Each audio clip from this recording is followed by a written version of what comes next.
അധിക ആളുകളെയും കുഴപ്പിക്കുന്നൊരു വാക്കിനെക്കുറിച്ചാണ് നാം ഇന്ന് പരിചയപ്പെടാൻ പോകുന്നത്. അത് മറ്റൊന്നുമല്ല, ഗെറ്റ് എന്നുള്ള വളരെ ചെറിയൊരു വാക്കാണ്. ഈ വാക്കാണ് കൂടുതൽ ആളുകളെയും കൺഫ്യൂസ് ആക്കുന്നത്, കുഴപ്പിക്കുന്നത്. അതിൻ്റെ വ്യത്യസ്ത യൂസേജുകളെക്കുറിച്ചും അതിൻ്റെ അർത്ഥങ്ങളെക്കുറിച്ചും സരളമായ ഉദാഹരണങ്ങളിലൂടെ നമുക്ക് മനസ്സിലാക്കാം. Here we go. ഗെറ്റ് എന്ന വാക്കിൻ്റെ ഒന്നാമത്തെ അർത്ഥം എന്നുള്ളത് receive something or obtain something എന്നുള്ളതാണ്. ഒരു ഉദാഹരണം പറയുകയാണെങ്കിൽ, ഐ ഗോട്ട് ദ മണി.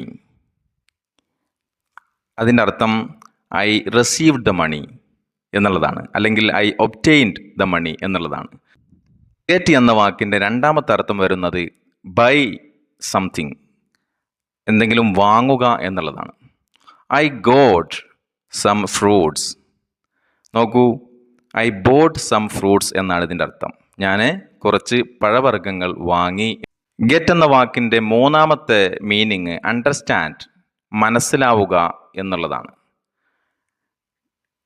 ഉദാഹരണം നമുക്കിങ്ങനെ പറയാം, did you get what I told? ഞാനിപ്പോൾ പറഞ്ഞത് നിനക്ക് മനസ്സിലായോ? Did you understand what I told? ഞാനിപ്പോൾ പറഞ്ഞത് നിനക്ക് മനസ്സിലായോ എന്നാണ് ഈ ഉദാഹരണത്തിലുള്ള ഗെറ്റ് എന്ന വാക്കിൻ്റെ അർത്ഥം വരുന്നത്. ഗെറ്റ് എന്ന പദത്തിൻ്റെ നാലാമത്തെ അർത്ഥം ഇങ്ങനെയാണ്, റീച്ച് സംവേർ അല്ലെങ്കിൽ അറൈവ് സംവേർ എന്നുള്ളതാണ്. ഉദാഹരണം പറയാം, it started raining once I got the home.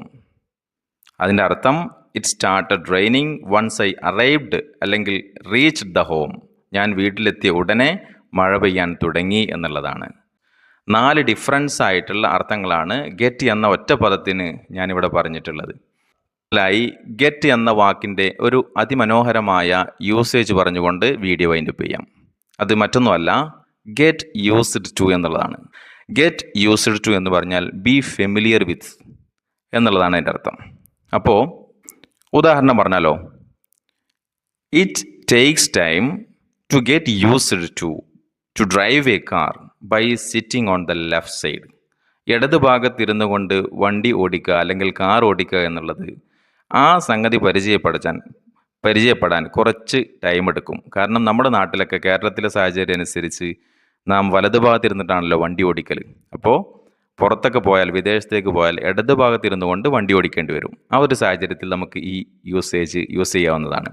ഒന്നുകൂടെ പറയാം, it takes time to get used to drive a car by sitting on the left side. ഇടതു ഭാഗത്തിരുന്നു കൊണ്ട് കാർ ഓടിക്കുക എന്നുള്ളത് കുറച്ച് പ്രയാസമാണ്, പക്ഷേ അത് പരിചയപ്പെട്ട് വരാൻ കുറച്ച് അധികം ടൈം എടുക്കും എന്നുള്ളതാണ്.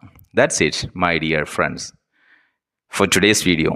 I hope you understood the differences between the word which is get. I'll see you in my next video. Bye.